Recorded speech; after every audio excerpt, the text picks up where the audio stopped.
Bonjour à tous, aujourd'hui j'aimerais commencer avec vous le travail sur la pièce de Jean Anouilh, Antigone.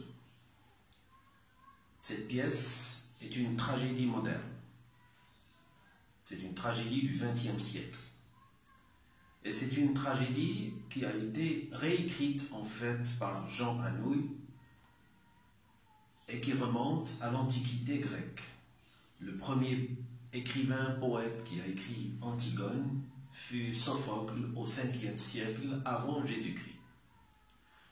Jean Anouilh revisite alors un mythe très ancien, c'est le mythe d'Antigone, qui est lié aussi au mythe d'Œdipe, le père d'Antigone. Pour comprendre le personnage d'Antigone, il faut comprendre aussi ses origines. Antigone, comme j'avais dit, est la fille d'Œdipe, et Œdipe est le fils du roi de Thèbes, Laïos. Sa mère s'appelait Jocaste. Le mythe nous dit que Laïos avait consulté l'oracle de Delphes qui lui a révélé un secret terrible, à savoir que Laïos allait avoir un enfant, un garçon, et que ce garçon allait commettre un parricide et un inceste. Autrement dit, c'était un garçon qui allait tuer son père et épouser sa mère. Laïos, le roi de Thèbes, voulut donc se débarrasser de ce garçon et il l'expose sur le mont Cithéran pour que les loups viennent le dévorer. Un berger trouva l'enfant et l'emporta au roi de Corinthe, Polybos. Polybos fut très heureux parce qu'il ne pouvait pas avoir d'enfant. Il crut que c'était un cadeau des dieux. Alors, il adopta le bébé et l'appela Œdipe, ce qui veut dire les pieds enflés. Œdipe vécut heureux entre le roi et la reine de Corinthe jusqu'au jour où il devint un jeune homme fort et un grand guerrier. Il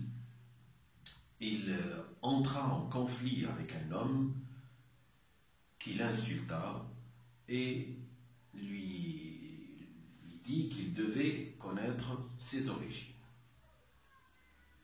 Œdipe alla donc consulter l'oracle qui lui révéla qu'il était un enfant maudit, qu'il allait tuer son père et épouser sa mère. Alors, Œdipe, pour échapper à ce destin terrible, tragique, décida de quitter la cité de Corinthe parce qu'il croyait que le roi et la reine de Corinthe étaient ses propres parents. Il s'engagea donc sur le chemin qui le mène vers son destin, à savoir vers la cité de Thèbes. Et sur son chemin, il rencontre un homme sur son char qui lui demande de s'écarter pour qu'il puisse passer. Alors, Œdipe refusa. Une bagarre éclata entre les deux hommes et Œdipe finit par tuer cet homme. Il ne savait pas qu'il venait de tuer son père.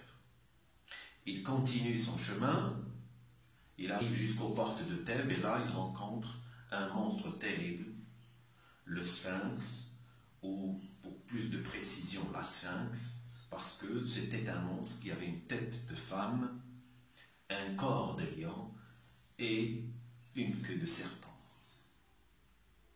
Le Sphinx arrêta Œdipe et lui dit « Vous ne pouvez pas entrer à la cité de Thèbes. Si vous répondez à mon énigme, vous êtes sauvé. Si vous ne répondez pas, vous êtes mort. » Alors Œdipe, comme il était courageux et comme en même temps il n'avait rien à perdre, essaya de relever le défi. Le sphinx lui posa la question: quel est cet animal qui marche à 4 le matin, à 2 à midi et le soir à 3? Oedipe répondit que c'était l'homme, parce que l'homme marche à 4 lorsqu'il est bébé, à 2 lorsqu'il grandit et à 3 quand il vieillit. Le sphinx se suicida. Et la nouvelle de la mort du sphinx, qui menaçait tous les habitants de Thèbes, se répandit comme une tache d'huile et tous les Thébains commencent à valoriser et à crier le nom d'Oedipe. Le roi Laios était déjà mort et on commença à dire « Vive le roi Oedipe ». Et comme le roi Oedipe devait épouser la reine, il épousa donc sa propre mère, Jocaste. Et c'est ainsi que le destin fut accompli. Avec Jocaste, Oedipe aura 4 enfants, 2 garçons et 2 filles. Les garçons s'appellent Éthéocle et Polynice, les filles Ismène et Antigone. Vous comprenez très bien à quelle famille maintenant appartient Antigone. Elle appartient donc à une famille maudite, à une famille qui a reçu la malédiction des dieux. Plusieurs années après, une peste, une maladie très grave, la peste, ravagea la cité de Thèbes. On alla consulter l'oracle qui annonça que les dieux étaient en colère contre les Thébains parce qu'ils n'avaient pas vengé la mort de Laios. Aussitôt, Oedipe engagea les enquêtes pour chercher l'assassin de Laios. La vérité ne va pas tarder à éclater au grand jour et Oedipe découvrit finalement qu'il avait accompli son destin, qu'il avait tué son père et qu'il avait épousé sa mère. Jocaste se suicida et Oedipe se creva les yeux. Les 2 frères, Éthéocle et Polynice, chassèrent leur père de la cité de Thèbes. Et Oedipe ne trouva que sa fille auprès de lui, Antigone, qui l'accompagnera sur les routes jusqu'à sa mort. Après la mort d'Oedipe, Antigone revint à Thèbes. Elle trouva que l'ordre avait complètement changé. Ses 2 frères, qui sont Éthéocle et Polynice, s'étaient disputés, s'étaient bagarrés pour le trône. Ils avaient conclu un pacte tous les 2 pour que chacun puisse régner une année. Mais Éthéocle a refusé et Polynice est allé chercher des princes étrangers avec leurs armées pour venir attaquer la cité de Thèbes. Les 2 frères sont morts tous les 2 et le roi de Thèbes, le nouveau roi de Thèbes sera l'oncle d'Antigone, Créon. Créon va annoncer une loi qui va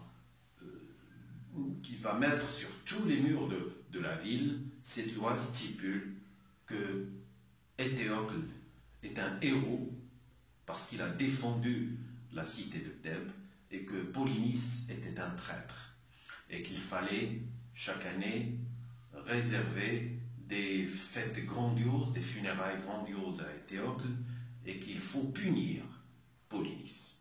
Et de quelle façon? Puisqu'il est mort, la punition consiste à ne pas l'enterrer.